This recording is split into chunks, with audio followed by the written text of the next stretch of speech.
Beast with Five Fingers by W. F. Harvey.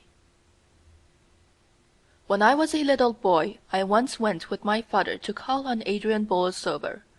I played on the floor with a black spaniel while my father appealed for a subscription.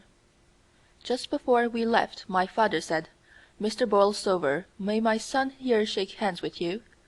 It will be a thing to look back upon with pride when he grows to be a man." I came up to the bed on which the old man was lying, and put my hand in his, awed by the still beauty of his face. He spoke to me kindly, and hoped that I should always try to please my father. Then he placed his right hand on my head and asked for a blessing to rest upon me.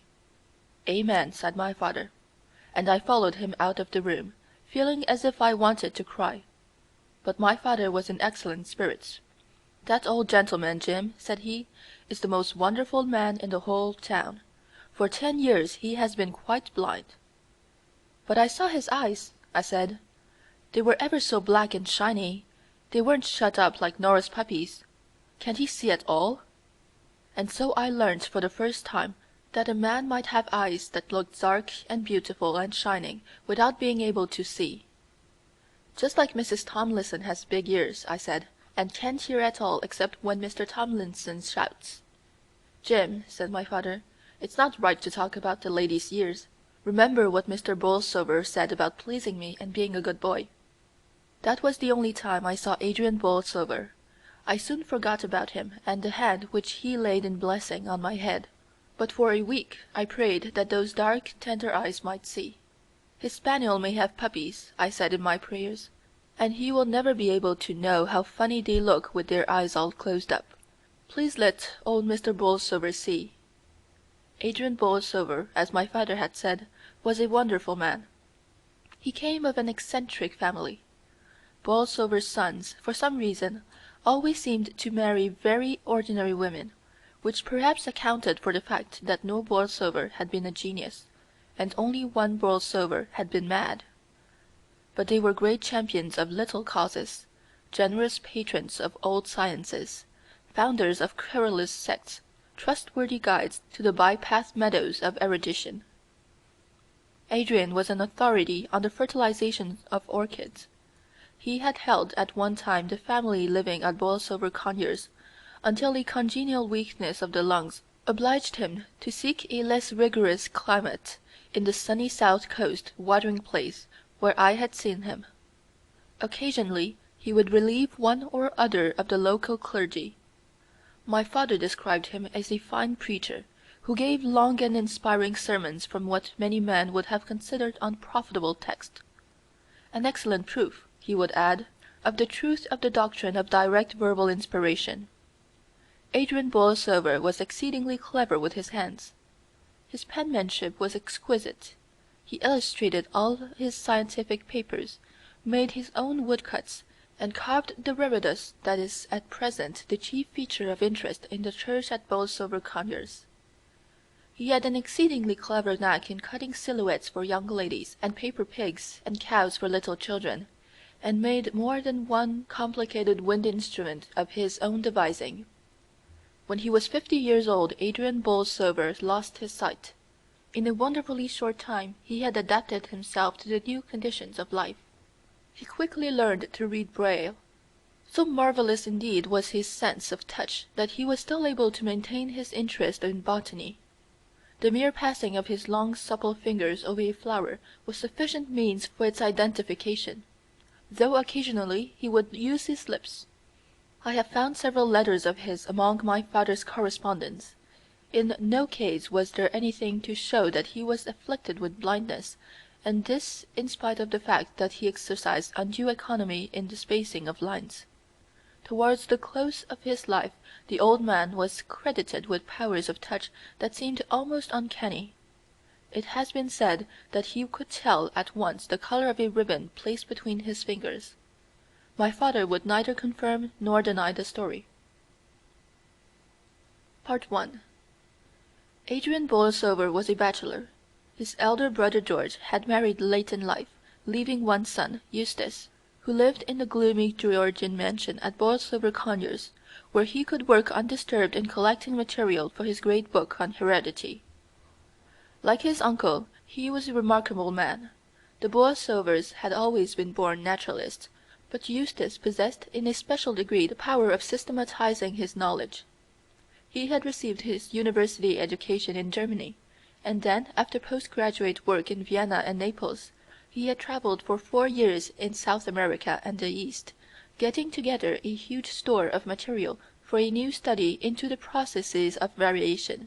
He lived alone at Borlsover Conyers with Saunders, his secretary, a man who bore a somewhat dubious reputation in the district, but whose powers as a mathematician, combined with his business abilities, were invaluable to Eustace. Uncle and nephew saw little of each other. The visits of Eustace were confined to a week in the summer or autumn, long weeks that dragged almost as slowly as the bath chair in which the old man was drawn along the sunny sea front. In their way the two men were fond of each other, though their intimacy would doubtless have been greater had they shared the same religious views. Adrian held to the old-fashioned evangelical dogmas of his early manhood. His nephew, for many years, had been thinking of embracing Buddhism. Both men possessed, too, the reticence the Borlsovers had always shown, and which their enemies sometimes called hypocrisy. With Adrian it was a reticence as to the things he had left undone, but with Eustace it seemed that the curtain which he was so careful to leave undrawn hid something more than a half-empty chamber. 2 years before his death Adrian Borlsover developed, unknown to himself, the not uncommon power of automatic writing. Eustace made the discovery by accident.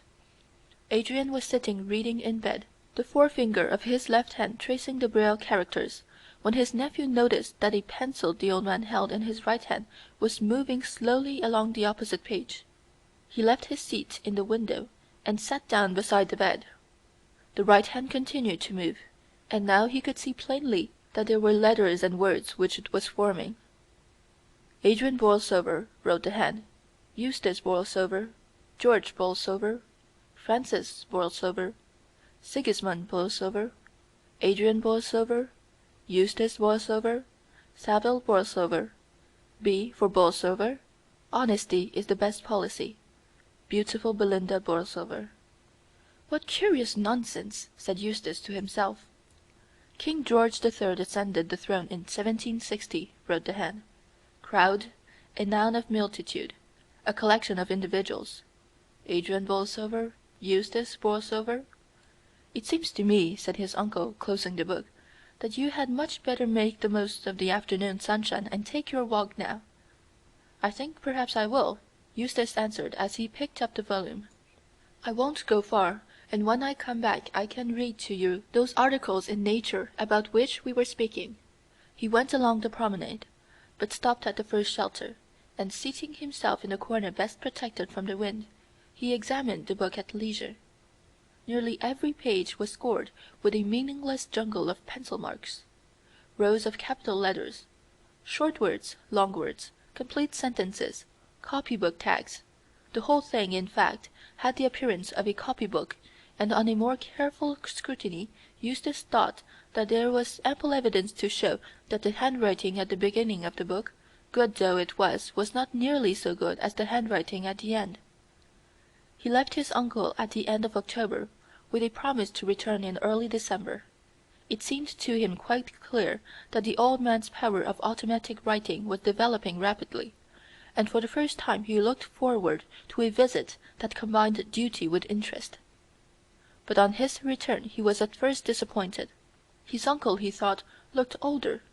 He was listless too, preferring others to read to him and dictating nearly all his letters. Not until the day before he left had Eustace an opportunity of observing Adrian Borlsover's new-found faculty. The old man, propped up in bed with pillows, had sunk into a light sleep. His two hands lay on the coverlet, his left hand tightly clasping his right. Eustace took an empty manuscript book and placed a pencil within reach of the fingers of the right hand. They snatched at it eagerly, then dropped the pencil to unloose the left hand from its restraining grasp. Perhaps to prevent interference, I had better hold that hand, said Eustace to himself, as he watched the pencil. Almost immediately it began to write. Blundering, Bolsovers, unnecessarily unnatural, extraordinarily eccentric, culpably curious. "Who are you?" asked Eustace in a low voice. "Never you mind," wrote the hand of Adrian.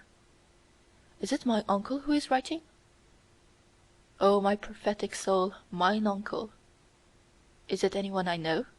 "Silly Eustace, you'll see me very soon." "When shall I see you?"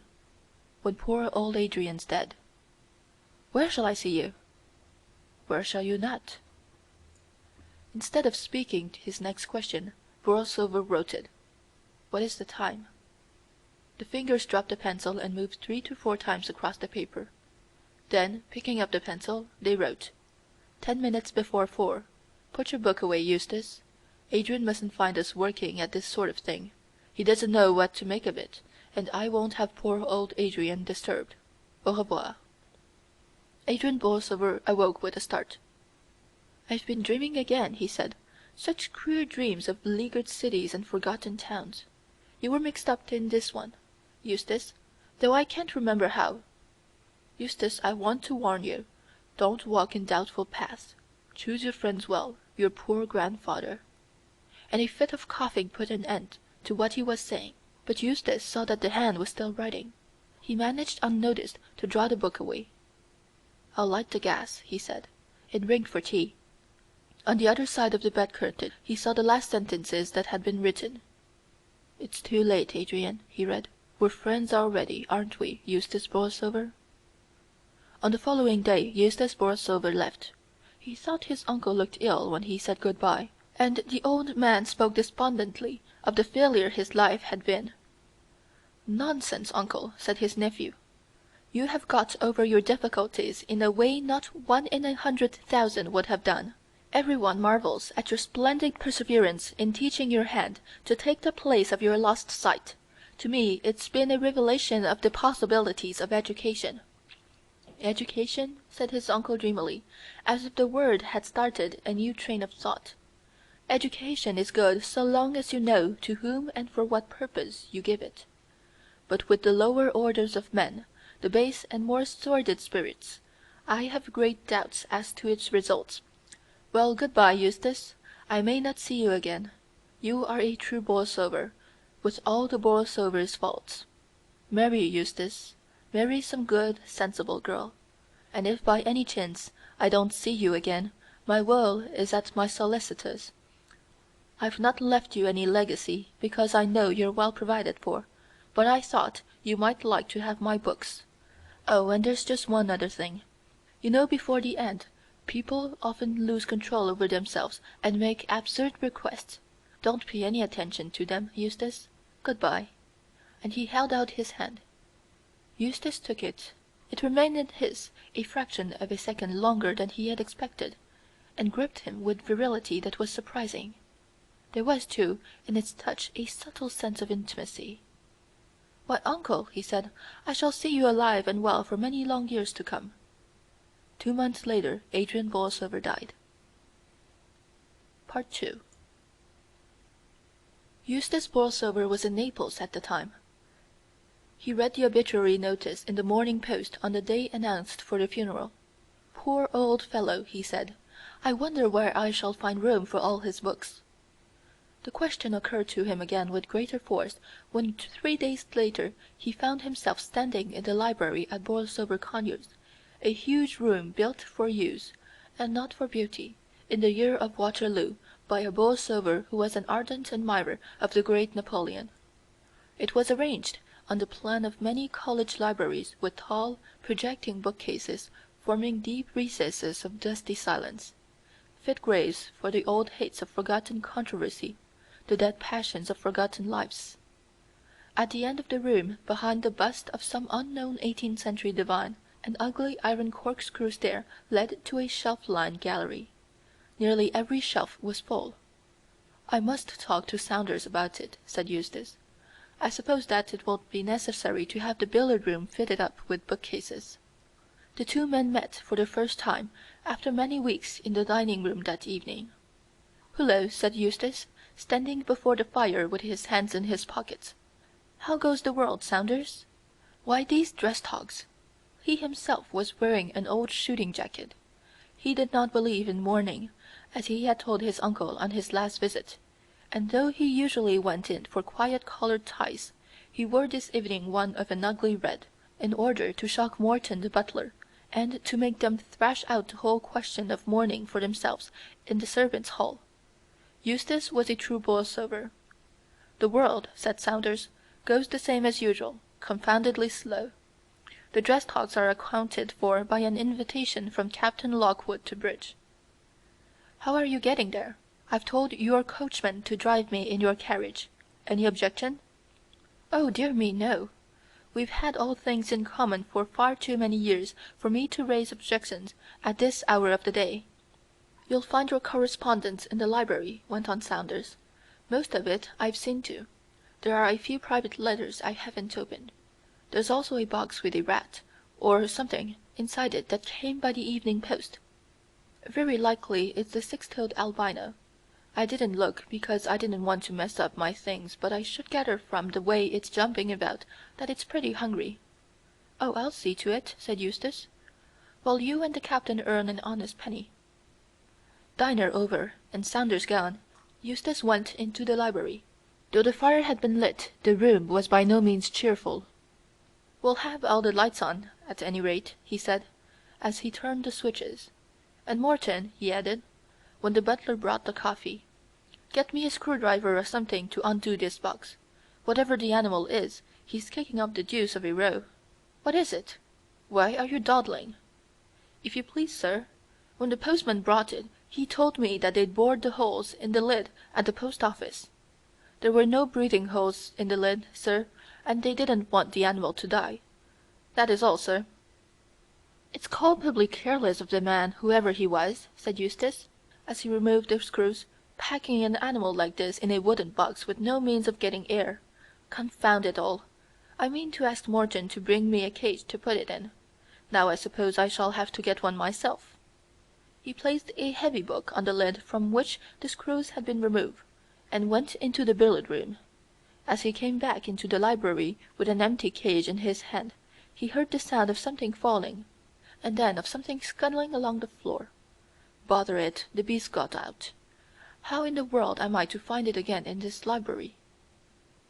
To search for it did indeed seem hopeless. He tried to follow the sound of the scuttling in one of the recesses where the animal seemed to be running behind the books in the shelves, but it was impossible to locate it. Eustace resolved to go on quietly reading. Very likely the animal might gain confidence and show itself. Saunders seemed to have dealt in his usual methodical manner with most of the correspondence. There were still the private letters. What was that? Two sharp clicks, and the lights in the hideous candelabra that hung from the ceiling suddenly went out. "I wonder if something has gone wrong with the fuse," said Eustace, as he went to the switches by the door. Then he stopped.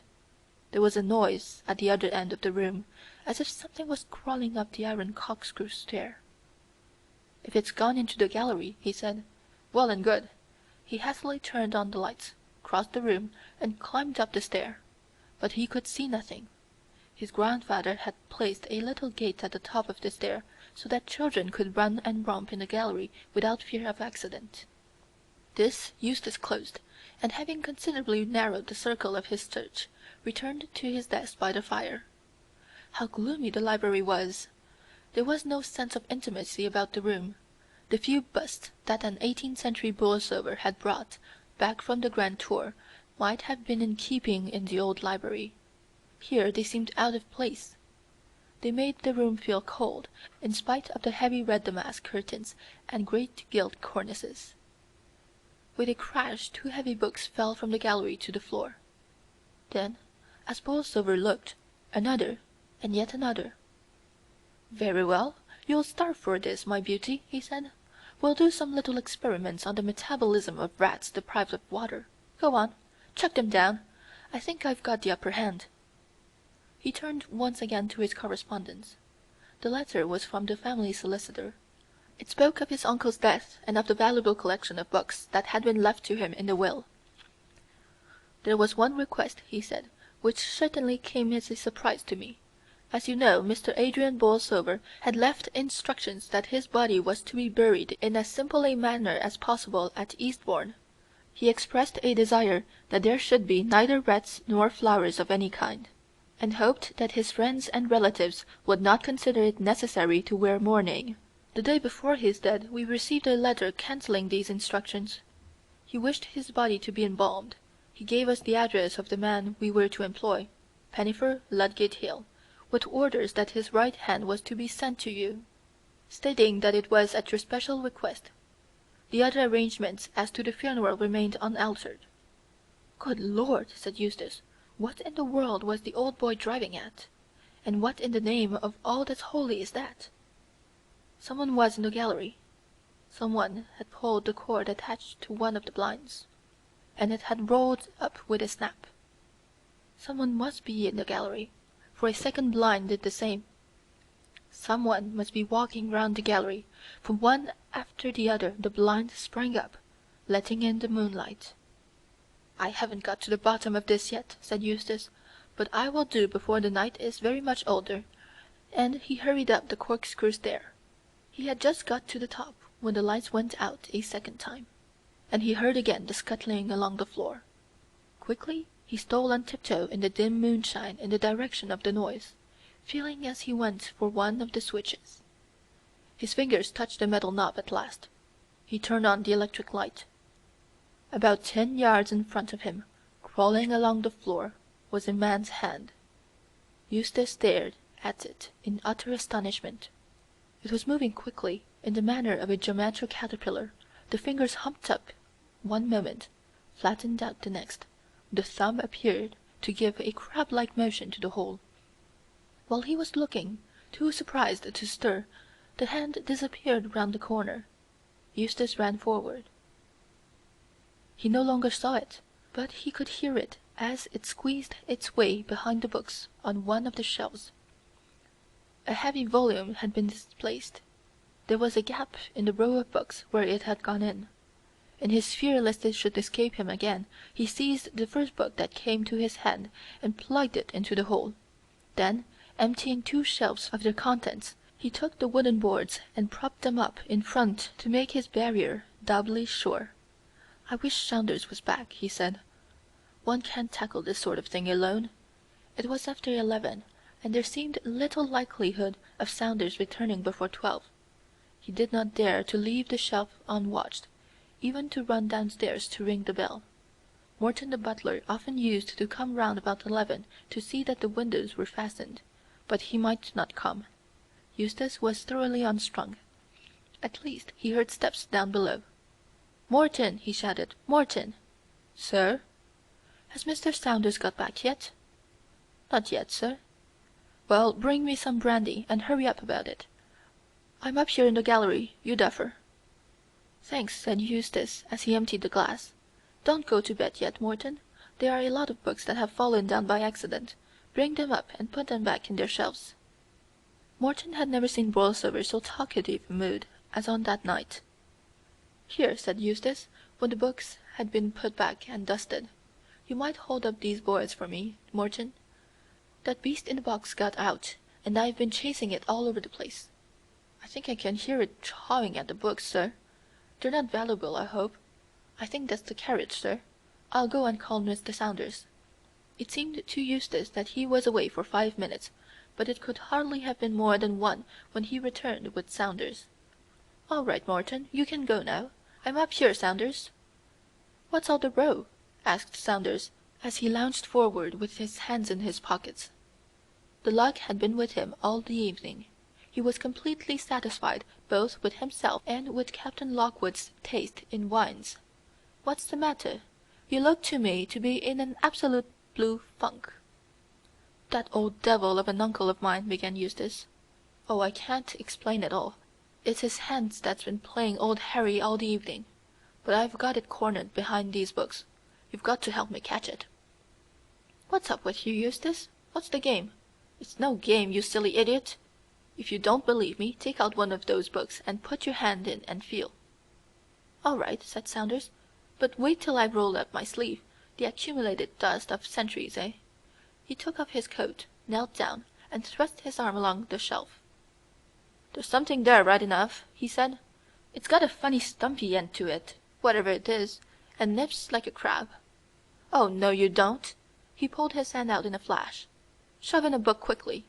Now it can't get out." "What was it?" asked Eustace. "It was something that wanted very much to get hold of me. I felt what seemed like a thumb and forefinger. Give me some brandy." "How are we to get it out of there?" "What about a landing net?" "No good. It would be too smart for us.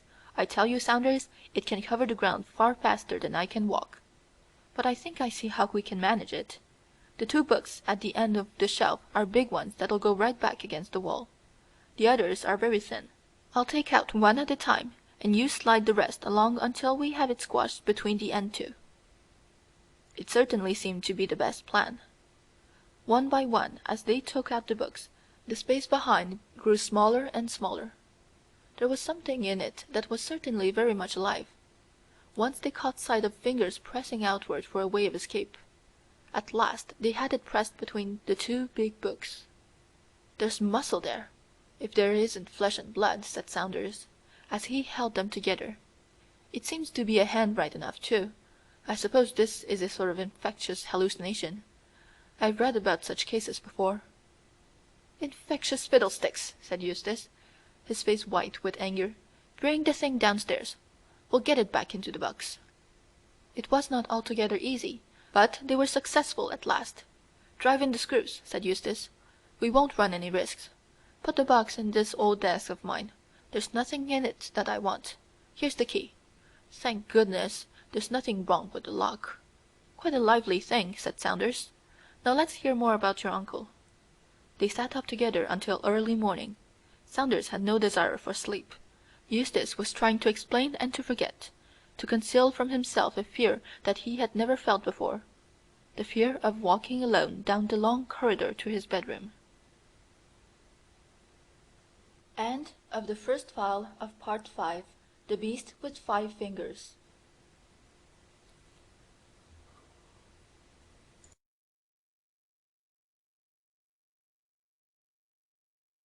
The Beast with 5 Fingers by W. F. Harvey. Part 3. "Whatever it was," said Eustace to Saunders on the following morning, "I propose that we drop the subject. There's nothing to keep us here for the next 10 days. We'll motor up to the lakes and get some climbing." "And see nobody all day, and sit bored to death with each other every night?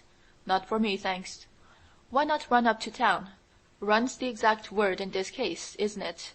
We're both in such a blessed funk.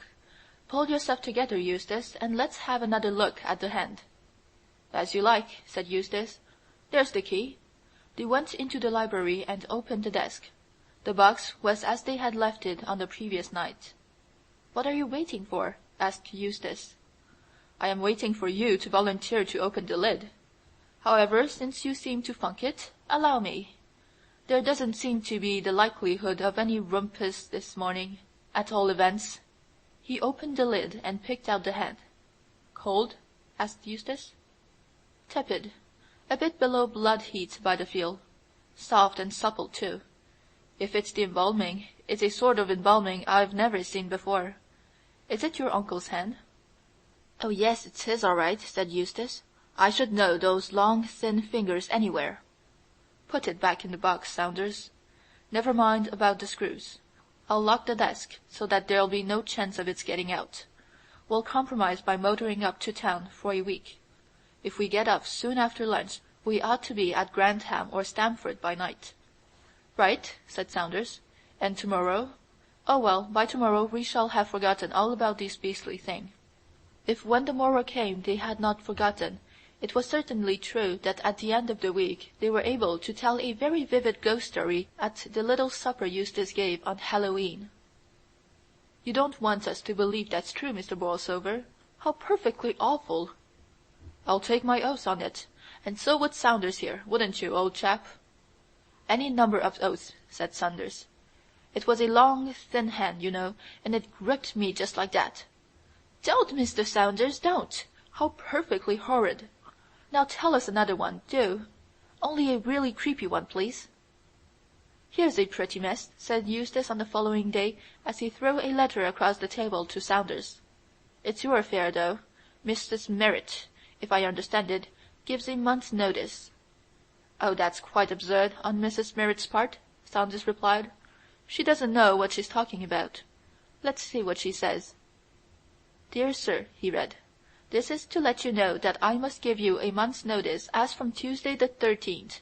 For a long time I felt the place too big for me, but when Jane Parfitt and Emma Laidlaw go off with scarcely as much as an if you please after frightening the wits out of the other girls, so that they can't turn out a room by themselves or walk alone down the stairs for fear of treading on half-frozen toads or hearing it run along the passages at night, all I can say is that it's no place for me. So I must ask you, Mr. Bolsover, sir, to find a new housekeeper that has no objection to large and lonely houses, which some people do say, not that I believe them for a minute, my poor mother always having been at Westleyan, are haunted. Yours faithfully, Elizabeth Merritt. P.S. I should be obliged if you would give my respects to Mr. Saunders. I hope that he won't run no risks with his cold." "Saunders," said Eustace, "you've always had a wonderful way with you in dealing with servants. You mustn't let poor old Merritt go." "Of course she shan't go," said Saunders. "She's probably only angling for a rise in salary. I'll write to her this morning. No, there's nothing like a personal interview. We've had enough of town. We'll go back tomorrow, and you must work your cold for all it's worth. Don't forget that it's got on to the chest, and will require weeks of feeding up and nursing." "All right. I think I can manage Mrs. Merritt." But Mrs. Merritt was more obstinate than he had thought. She was very sorry to hear of Mr. Saunders' cold, and how he lay awake all night in London coughing. Very sorry indeed. She'd change his room for him gladly, and get the south room aired, and wouldn't he have a basin of hot bread and milk lasting at night? But she was afraid that she would have to leave at the end of the month. "Try her with an increase of salary," was the advice of Eustace. It was no use. Mrs. Merritt was obdurate, though she knew of a Mrs. Handyside who had been housekeeper to Lord Gargrave, who might be glad to come at the salary mentioned. "What's the matter with the servants, Morton?" asked Eustace that evening, when he brought the coffee into the library. "What's all this about Mrs. Merritt wanting to leave?" "If you please, sir, I was going to mention it myself. I have a confession to make, sir.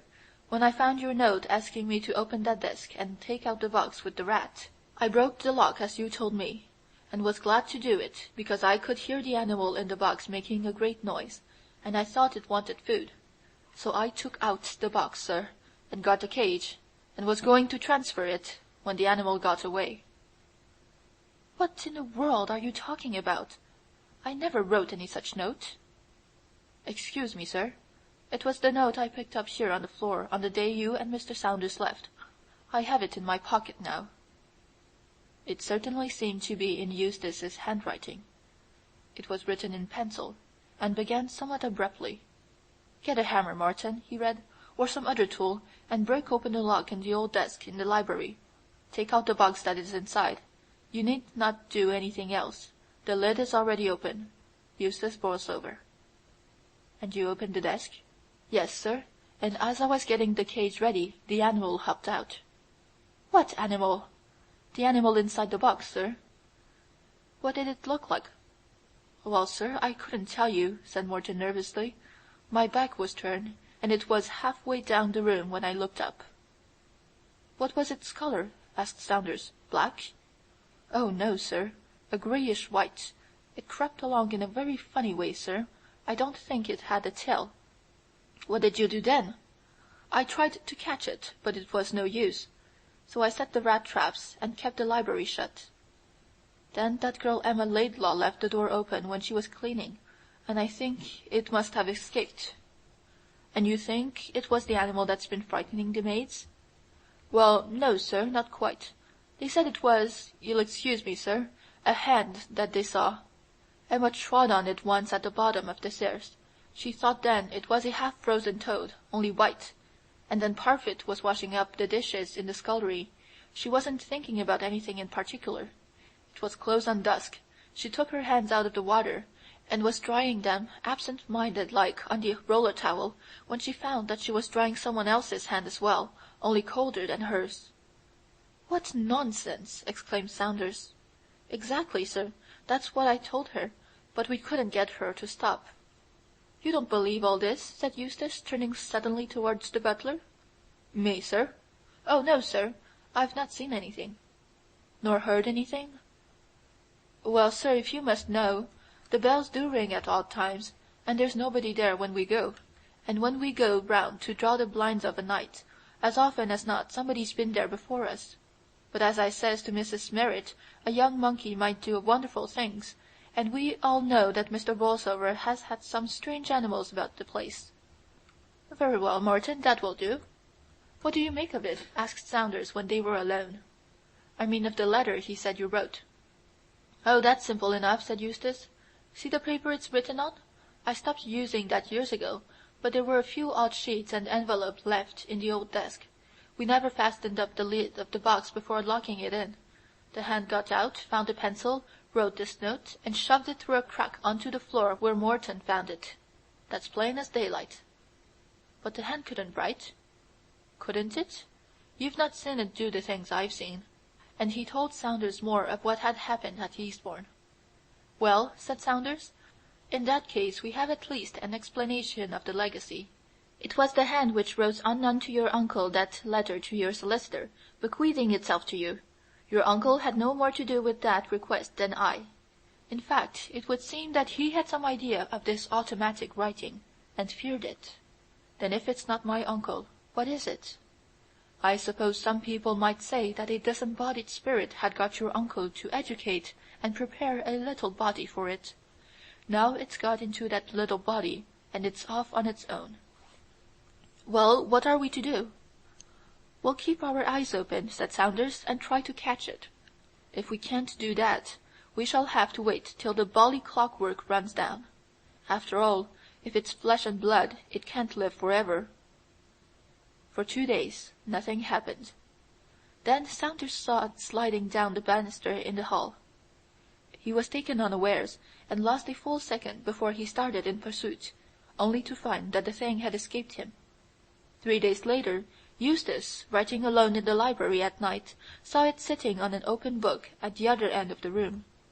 The fingers crept over the page, feeling the print as if it were reading. But before he had time to get up from his seat, it had taken the alarm and was pulling itself up the curtains.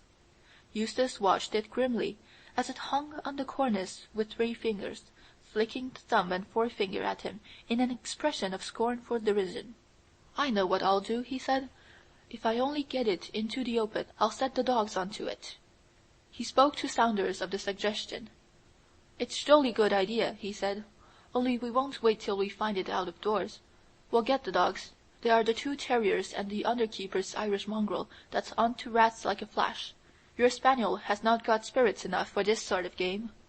They brought the dogs into the house, and the keeper's Irish mongrel chewed up the slippers, and the terriers tripped up Morton as he waited at the table. But all 3 were welcome. Even false security is better than no security at all. For a fortnight nothing happened. Then the hand was caught, not by the dogs, but by Mrs. Merrit's grey parrot. The bird was in the habit of periodically removing the pins that kept its seed and water tins in place, and of escaping through the holes on the side of the cage. When once at liberty, Peter would show no inclination to return, and would often be about the house for days. Now, after 6 consecutive weeks of captivity, Peter had again discovered a new means of unloosing his bolts, and was at large, exploring the tapestried forest of the curtains, and singing songs in praise of liberty from cornice and picture-rail.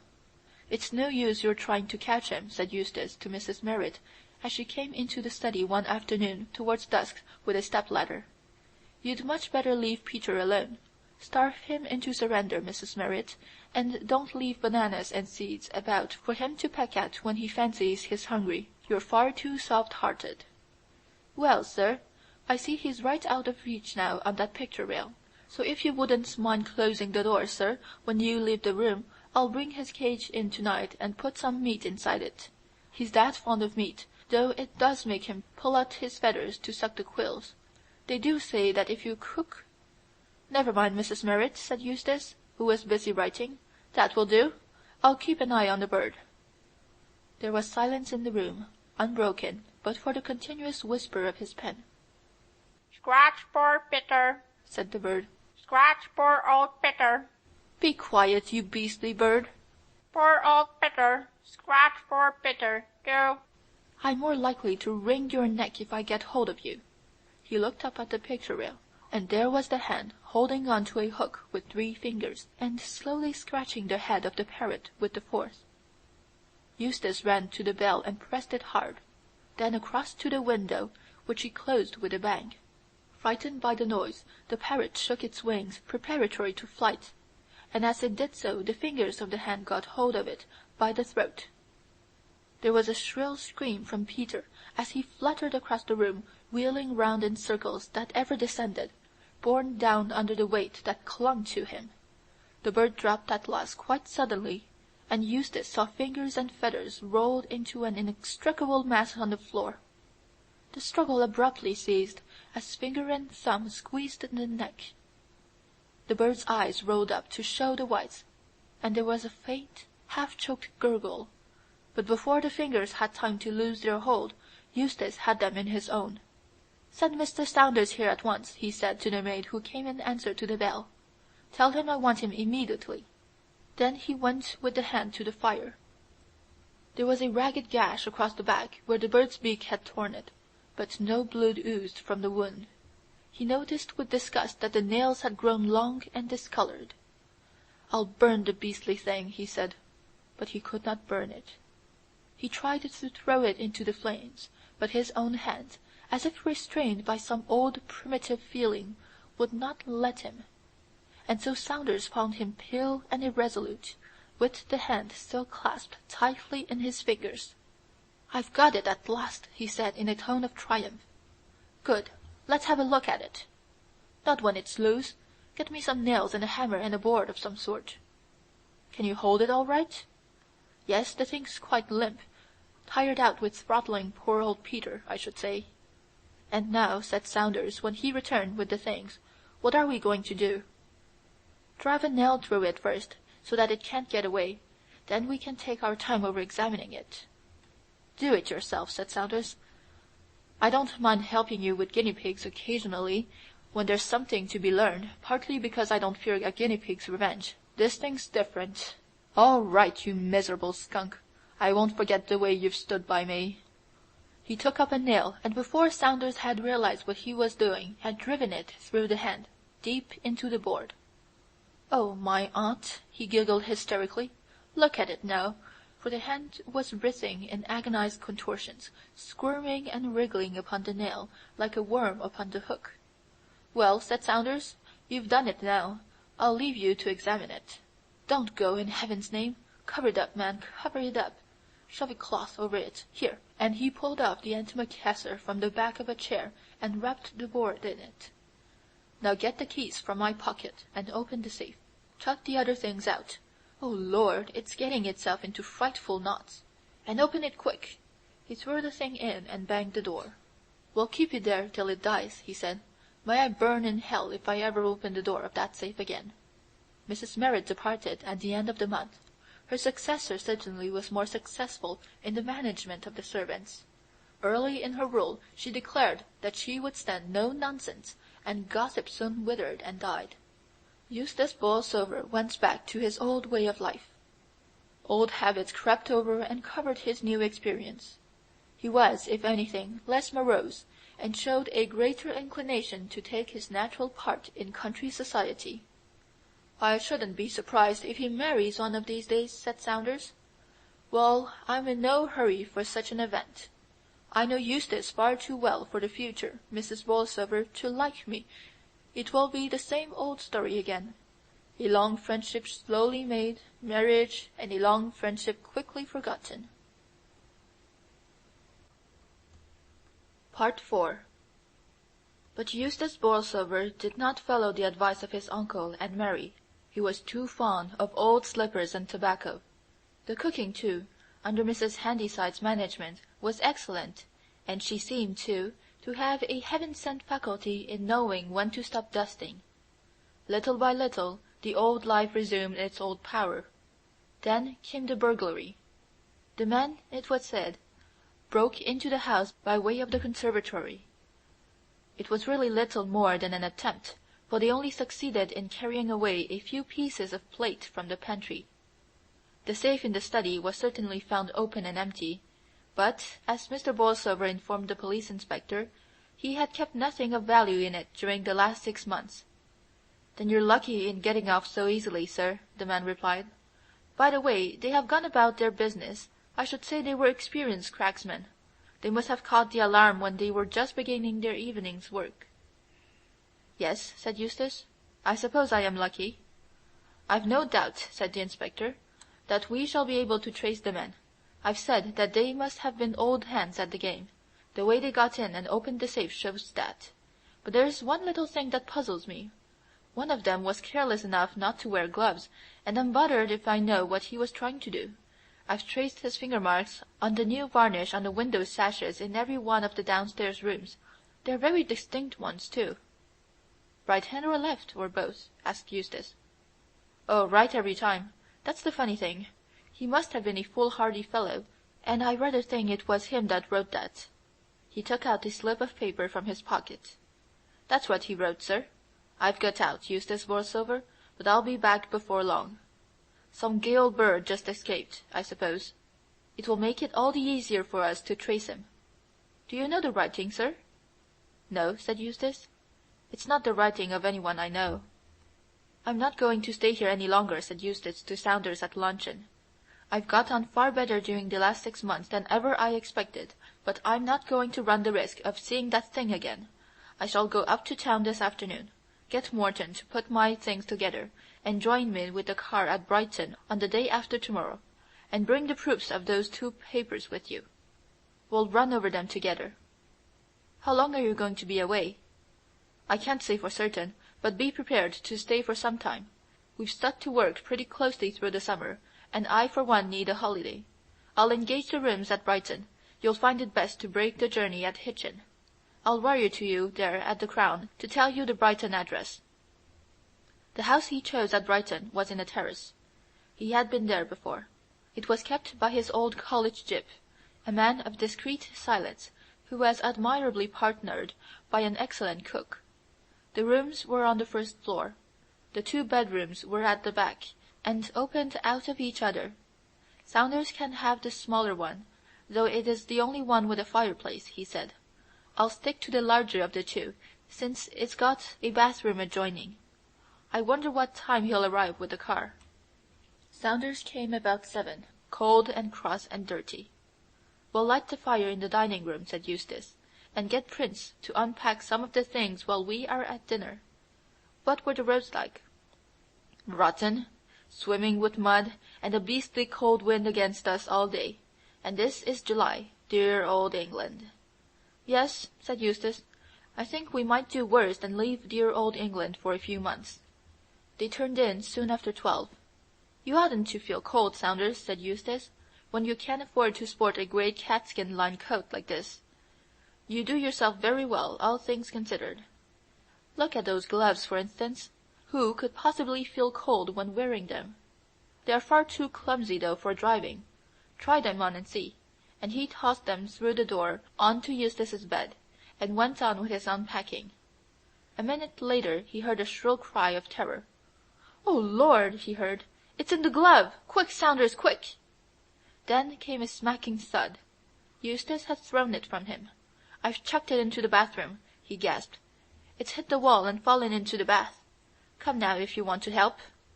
Saunders, with a lighted candle in his hand, looked over the edge of the bath. There it was, old and maimed, dumb and blind, with a ragged hole in the middle, crawling, staggering, trying to creep up the slippery sides, only to fall back helpless. "Stay there," said Saunders. "I'll empty a collar box or something, and we'll jam it in. It can't get out while I'm away." "Yes, it can," shouted Eustace. "It's getting out now. It's climbing up the plug chain. No, you brute, you filthy brute, you don't! Come back, Saunders. It's getting away from me. I can't hold it. It's all slippery. Curse its claw. Shut the window, you idiot! The top too, as well as the bottom. You utter idiot! It's got out!"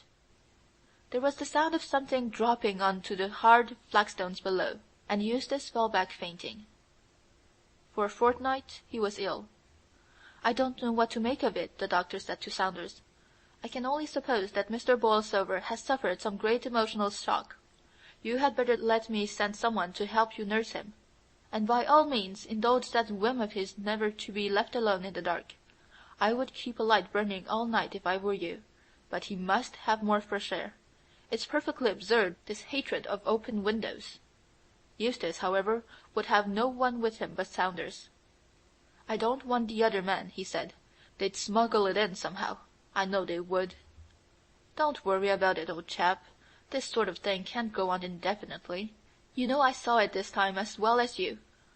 It wasn't half so active. It won't go on living much longer, especially after that fall. I heard it hit the flags myself. As soon as you're a bit stronger, we'll leave this place. Not bag and baggage, but with only the clothes on our backs, so that it won't be able to hide anywhere. We'll escape it that way. We won't give any address, and we won't have any parcels sent after us. Cheer up, Eustace. You'll be well enough to leave in a day or two. The doctor says I can take you out in a chair tomorrow." "What have I done?" asked Eustace. "Why does it come after me? I'm no worse than other men. I'm no worse than you, Saunders. You know I'm not. It was you who were at the bottom of that dirty business in San Diego, and that was 15 years ago." "It's not that, of course," said Saunders. "We are in the 20th century, and even the parsons have dropped the idea of your old sins finding you out. Before you caught the hand in the library, it was filled with pure malevolence, to you and all mankind. After you spiked it through with that nail, it naturally forgot about other people, and concentrated its attention on you. It was shut up in the safe, you know, for nearly 6 months. That gives plenty of time for thinking of revenge." Eustace Bolsover would not leave his room, but he thought that there might be something in Saunders's suggestion to leave Brighton without notice. He began rapidly to regain his strength. "We'll go on the 1st of September," he said. The evening of August 31st was oppressively warm. Though at midday the windows had been wide open, they had been shut an hour or so before dusk. Mrs. Prince had long since ceased to wonder at the strange habits of the gentlemen on the first floor. Soon after their arrival she had been told to take down the heavy window curtains in the 2 bedrooms, and day by day the rooms had never seemed to grow more bare. Nothing was left lying about. "Mr. Bolsover doesn't like to have any place where dirt can collect," Saunders had said as an excuse. "He likes to see into all the corners of the room." "Couldn't I open the window just a little?" he said to Eustace that evening. "We're simply roasting in here, you know." "No, leave well alone. We're not a couple of boarding-school misses fresh from a course of hygiene lectures. Get the chessboard out." They sat down and played. At 10 o'clock Mrs. Prince came to the door with a note. "I am sorry I didn't bring it before," she said, "but it was left in the letter box. Open it, Saunders, and see if it wants answering." It was very brief. There was neither address nor signature. "Will 11 o'clock tonight be suitable for our last appointment?" "Who is it from?" asked Bolsover. "It was meant for me," said Saunders. "There's no answer, Mrs. Prince," and he put the paper into his pocket. "A dunning letter from a tailor. I suppose he must have got wind of our leaving." It was a clever lie, and Eustace asked no more questions. They went on with their game. On the landing outside Saunders could hear the grandfather clocks whispering the seconds, blurting out the quarter hours. "Check," said Eustace. The clock struck 11. At the same time there was a gentle knocking on the door. It seemed to come from the bottom panel. "Who's there?" asked Eustace. There was no answer. "Mrs. Prince, is that you?" "She is up above," said Saunders. "I can hear her walking about the room." "Then lock the door. Bolt it, too." "Your move, Saunders." While Saunders sat with his eyes on the chessboard, Eustace walked over to the window and examined the fastenings. He did the same in Saunders's room and the bathroom. There were no doors between the 3 rooms, or he would have shut and locked them too. "Now, Saunders," he said, "don't stay all night over your move. I've had time to smoke 1 cigarette already. It's bad to keep an invalid waiting. There's only one possible thing for you to do." "What was that?" "The ivy blowing against the window. There, it's your move now, Eustace." "It wasn't the ivy, you idiot. It was someone tapping at the window." And he pulled up the blind. On the outer side of the window, clinging to the sash, was the hand. "What is it that it's holding?" "It's a pocket knife. It's going to try to open the window by pushing back the fastener with the blade." "Well, let it try," said Eustace. "Those fasteners screw down. They can't be opened that way. Anyhow, we'll close the shutters. It's your move, Saunders. I've played." But Saunders found it impossible to fix his attention on the game. He could not understand Eustace, who seemed all at once to have lost his fear. "What do you say to some wine?" he asked. "You seem to be taking things coolly, but I don't mind confessing that I'm in a blessed funk." "You've no need to be. There's nothing supernatural about that hand, Saunders. I mean, it seems to be governed by the laws of time and space. It's not the sort of thing that vanishes into thin air or slides through oaken doors. And since that's so, I defy it to get in here. We'll leave the place in the morning. I, for one, have bottomed the depths of fear. Fill your glass, man. The windows are all shuttered, the door is locked and bolted. Pledge me my Uncle Adrian. Drink, man. What are you waiting for?" Saunders was standing with his glass half raised. "It can't get in," he said hoarsely. "It can't get in. We've forgotten. There's the fireplace in my bedroom. It will come down the chimney." "Quick," said Eustace, as he rushed into the other room. "We haven't a minute to lose. What can we do? Light the fire, Saunders. Give me a match, quick. They must be all in the other room. I'll get them. Hurry, man, for goodness sake. Look in the bookcase. Look in the bathroom. Here, come and stand here. I'll look." "Be quick," shouted Saunders. "I can hear something." "Then plug a sheet from your bed up the chimney. No, here's a match." He had found one at last that had slipped into a crack in the floor. "Is the fire laid? Good. But it may not burn, I know. The oil from that old reading lamp and this cotton wool. Now the match, quick. Pull the sheet away, you fool. We don't want it now." There was a great roar from the grate as the flames shot up. Saunders had been a fraction of a second too late with the sheet. The oil had fallen on to it. It, too, was burning. "The whole place will be on fire," cried Eustace, as he tried to beat out the flames with a blanket. "It's no good. I can't manage it. You must open the door, Saunders, and get help." Saunders ran to the door and fumbled with the bolts. The key was stiff in the lock. "Hurry!" shouted Eustace. "The whole place ablaze." The key turned in the lock at last. For half a second Saunders stopped to look back. Afterwards he could never be sure as to what he had seen, but at the time he thought that something black and charred was creeping slowly, very slowly, from the mass of flames towards Eustace Borlsover.